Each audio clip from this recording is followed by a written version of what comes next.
전공이 없는 의료 체계에 직면한 지 일주일째죠. 대통령실은 의대 증원 2,000명 개혁을 견제하겠다 이런 입장이고, 의사들은 정부의 일방적 정책, 이 정부가 강행하면 이거 끝까지 저항하겠다 뭐 이러면서 강대강으로 치닫고 있습니다. 자, 그런데 이 전공의들에게 지금까지 현재 의료 파업은 그동안의 양상과는 다르다면서 병원으로 돌아오라고 권고하는 의사가 있습니다. 권용진 서울대병원 공공진료센터 교수와 전화로 연결해서 이야기 나눠보도록 하겠습니다. 교수님 안녕하세요. 네, 안녕하세요. 반갑습니다. 자, 교수님 지금 근무하시는 데가 서울대학병원이잖아요. 맞습니다. 지금 서울대학병원에서도 전공이 없는 이 시스템의 한계가 지금 눈에 보이십니까? 저는 그 전공의들하고 같이 일하는 진료과에서 있지 않아서 예, 구체적으로 제가 체감하는 건 없는데 예, 주변의 교수님들 말씀을 들어보면 예, 교수님들이 대신해서 이제 당직을 쓰고 계시고 예. 환자를 일부 줄이고 이제 이런 상황인 것 같습니다. 이 지금 정부가요, 보건의료 재난경보를 가장 높은 심각 수준으로 올렸습니다. 그런데 우리 교수님께서 이번 행동은 법적 위험성이 커서 큰 불이익을 받을 수 있다. 그러면서 후배 전공의들에게 파업하지 말고 사직하지 말고 병원으로 돌아오라 이렇게 권고하셨잖아요. 이거 어떤 근거로 네네. 그렇게 말씀하신 거죠? 제가 이제 전 의사긴 한데 예. 의료법학을 전공한 법학자이기도 합니다. 아, 예. 네, 근데 그런 관점에서 볼 때 예. 지금 전공의 선생님들이 본인들의 행동을 하면서 여러 법률 자문을 받으신 것 같은데 예. 사실 이 제도가 생긴 지가 얼마 되지 않아서 예. 이 변호사들의 자문도 정확하다고 보기는 어려운 것 같습니다. 그래요? 예. 그런데 그런 자문을 믿고 본인들이 나중에 겪을 일을 좀 잘 판단하지 않았으면 하는 그런 생각에 제가 알고 있는 지식을 동원해서 예. 글을 쓴 것입니다. 그러면 정부는 그 얘기하잖아요. 지금 저 면허 취소 또는 면허 박탈, 그다음에 주동자는 구속 수사까지 하겠다라는 게 정부의 강경한 입장인데, 그 검찰이나 법원에서도 그 정부 입장대로 수사 진행되고 재판될 거다 이렇게 보시는 거예요, 법적으로? 정부가 고발하면 예. 누구든 수사를 받아야 되고 예. 그 수사의 결과에 따라서 그런 처분들이 확정되겠지만 예. 그렇게까지 가는 것은 음. 좋은 일은 아니고 예. 또 정부도 그거는 이제 정부가 고발은 할 수 있는데 예. 그 판단을 아하. 정부가 그렇게 하겠다 예. 이렇게 이야기하는 것은 예. 정부의 입장이지 예.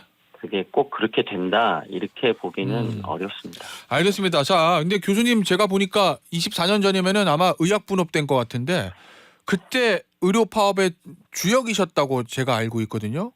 근데 교수님은 그때 파업의 주역이셨는데 지금은 후배들한테 하지 말고 돌아오라라고 이렇게 말씀하신 이유는 어디 있을까요? 이건 이제 제가 한 얘기가 아니고 예. 그 어떤 언론에서 이렇게 쓰셨던데 예. 저는 당시에도 의료 파업의 주역은 아니었고 아, 그러세요? 예. 그 2000년도에 정부가 좀 무리해서 정책을 개혁을 추진하다 보니 예. 의료계와의 대화도 매우 부족했고 예. 또 그때 당시는 그 정부와의 싸움이 아니라 의사와 약사와의 싸움이었어요. 예. 그러니까 이제 의료 행위에 있었던 조제권을 약사법으로 바꾸면서 그 약사법 개정으로 이제 이를 추진하다 보니 무리가 생긴 거거든요. 네. 특히 이제 그 당시 리베이트가 굉장히 큰 문제였는데 여러분들 의사들이 리베이트 받는다는 얘기는 들어보셨어도 그때 똑같이 약사들이 리베이트 받고 있다는 얘기는 못 들어보셨잖아요. 네. 그러니까 그때 당시에 똑같이 받고 있던 리베이트를 의사들만 지나치게 공격해서 이 의사들의 감정이 굉장히 상했던 것이거든요. 그때도 저는 장기 파업에 반대했던 입장에 있었습니다. 자, 그러면 교수님의 그때나 지금이나 일관된 입장은 정부의 의료 정책에 설사 반대한다 하더라도 의사들이 파업하고 환자를 버리고 병원을 떠나는 거 안 된다, 이런 입장이신 거죠? 그게 되게 애매한 문제인데요. 예.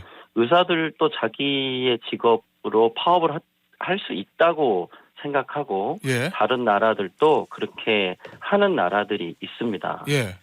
그건 의사들도 의사 표시를 할 수 있죠. 네. 그런데 지금 전공의 선생님들이 하고 있는 일은 예. 그렇다고 다른 나라에 그 행정명령이 있는 나라가 있는 건 아니거든요. 예. 그러니까 우리는 우리나라 법체계에 사는 것이기 때문에 예.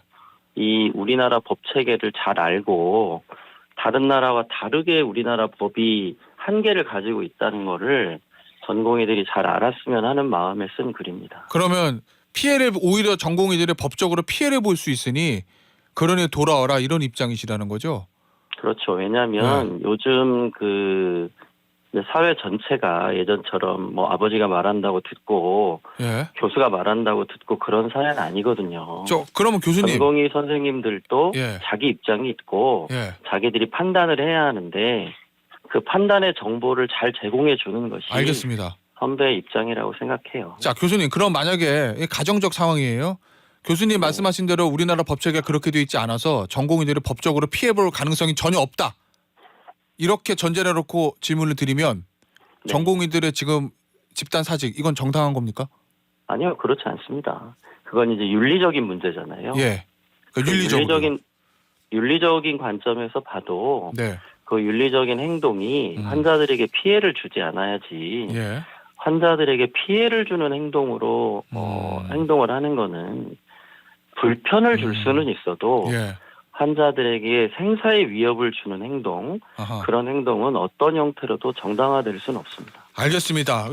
교수님께서 지금 보니까 정부를 향해서도 호소문을 좀 쓰셨던데 정부의 모습이 의도하진 않았지만 권위적이다 이렇게 표현하셨거든요.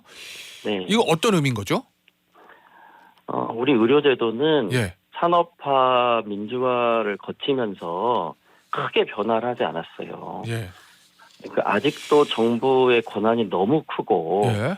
정부가 국민의 하나인 의사들의 기본권을 제한할 수 있는 법적 근거를 가지고 있다고 저는 생각합니다. 예.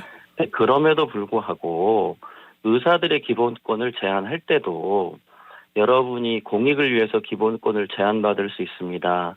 이건 정말 안타깝지만 어쩔 수 없는 일입니다. 저희는 법을 집행하고 있는 것입니다. 이렇게 설득을 하고 예. 이해를 시켜야지. 그 MZ세대가 대부분인 전공의들에게 너네 나가면 행정명령 한다. 법정 최고형 줄 수 있다. 경찰이 와서 감시하고 그러면 예. 일단 그 과정이 어떻든 그 내용이 어떻든지 간에 네. 이 MZ세대 전공의들은 그걸 권위적이고 강압적으로 느낄 수밖에 없는 것 예. 같습니다. 알겠습니다. 자, 교수님 지금 보니까 전공의들은 집단 사직이 있고요. 이제 뭐 전의들하고 교수들도 동참할 수도 있다 이런 보도가 이어지는 것 같던데 이 문제 해결해야 되잖아요. 이거 네. 어떻게 해결해야 됩니까?라고 보십니까? 정부는 지금 대통령 말을 보면 2,000명에서 한 명도 더 뺄 수 없다라는 입장인 거고 지금 의협은 뭐 350명 얘기하고 있지 않습니까? 이거 어떻게 해결해야 되는 거예요? 정확히 말씀드리면 의사협회와 전공의들은 예. 백지화를 요구하고 있고 한 명도 단 한 명도 네네, 증언할 수 아예 없다. 의대 정원 증원과 필수 의료 패키지를 백지화하라고 요구하고 있고 예. 저는 그것은 무리한 요구라고 생각합니다. 예. 학장들의 대표 조직이 350명을 얘기하고 있고 예. 또 다른 사람들은 다른 숫자를 이야기하고 있어요. 예. 정부도 답답할 겁니다. 왜냐하면 의료계의 대표가 있어야지 협상을 할 텐데 예. 법적으로는 의사협회 비대위가 대표 조직인데 예. 교수들이나 전공의들이 그분들을 따라서 할 생각이 별로 없거든요. 그래요? 예. 이 또한 의사협회가 2000년에 민주화 과정을 거치면서 직선제가 되긴 했지만 예. 그 민주화로 뽑혀진 이 회장님들이나 조직이 전공의나 교수들의 이익도 또는 의견도 대변하지 못한다고 생각하는 것 같아요. 그래서 이런 근본적인 문제가 있어서 예. 당분간 사태 해결이 어려울 것으로 생각됩니다. 그럼 계속 이렇게 가야 된다는 말씀이세요? 그럼 교수님이 지금 만약에 의사 쪽 협상 대표라면 어떤 중재안 내놓고 싶으신가요? 계속 이렇게 갈 수는 없잖아요.